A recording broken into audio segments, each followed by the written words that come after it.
What's going on, guys? It's Project Prepper 42, and today I want to go over a school emergency kit.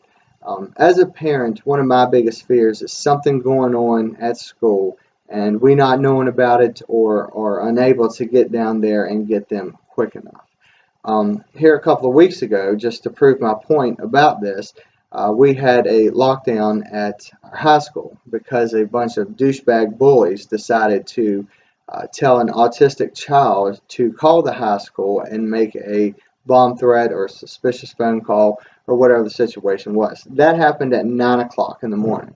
I didn't know about that until 11 o'clock in the afternoon. Now, unfortunately, that autistic child will be faced with charges and the other pricks are able to walk away scot-free, which is not fair, and I'm not getting into that rant. But anyways, I didn't know anything was going on until later on that afternoon. So luckily, I don't have kids in the high school yet, but that was probably the starting point of making sure that my kids are prepared. That fear has always been in the back of my mind, but I really didn't know what to put in a school emergency kit. So I've been toying around with this idea for quite some time, and I finally finished it up, and I'm putting it on here to see what you guys think and to kind of show you what I've packed away.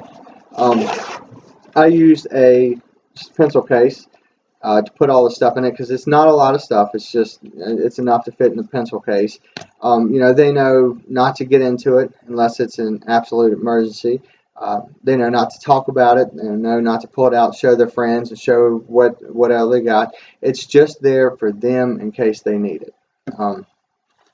It was kind of funny because the kids didn't know how to use a zip tie. So that's another very important thing when you're building this kit. Make sure they know how to use it, because in an emergency they are going to be the ones who is going to be using this stuff. So they need to know what's in the first aid kit. They need to know how to use the zip tie.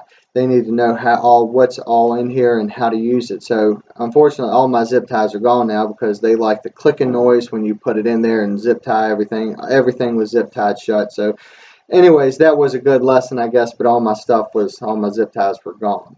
I do want to go over the contents in it. Like I said, I do have 2 zip ties in there, emergency blanket, a poncho, bandana.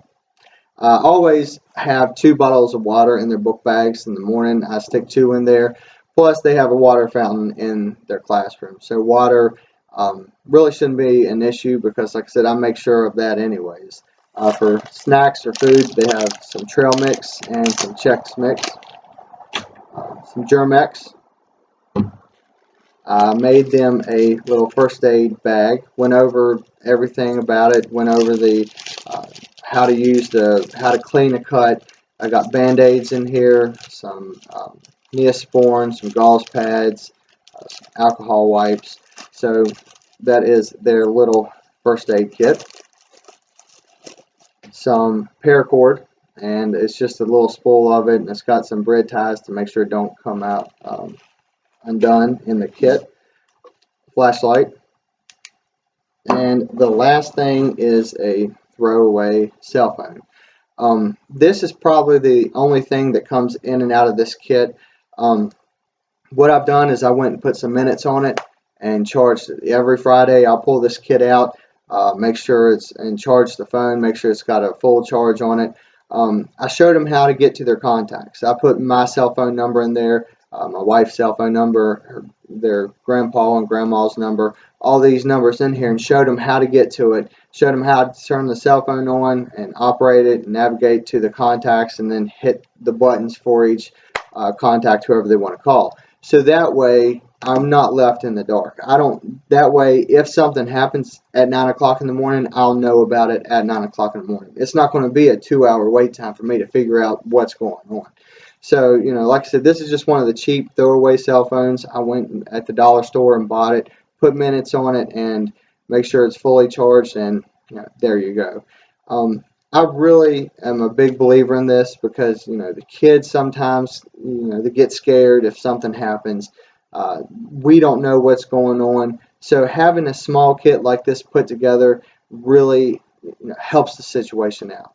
You know, they know they're not allowed to get it out in front of anybody. They know it's there just for them in case of emergency. If you guys have packed a kit like this before, tell me what you think about it. Tell me what you guys have put into your kits, because like I said, I've been playing with this idea for quite some time. I really didn't know what to put in it, so this is just kind of what I thought that they would need the most. But anyways, I do want to thank you for watching. Make sure you leave a comment, hit the like button, and if you haven't already, make sure you subscribe to my channel. Anyways, I do want to thank you for watching. Have a good one, and we'll see you on the next one.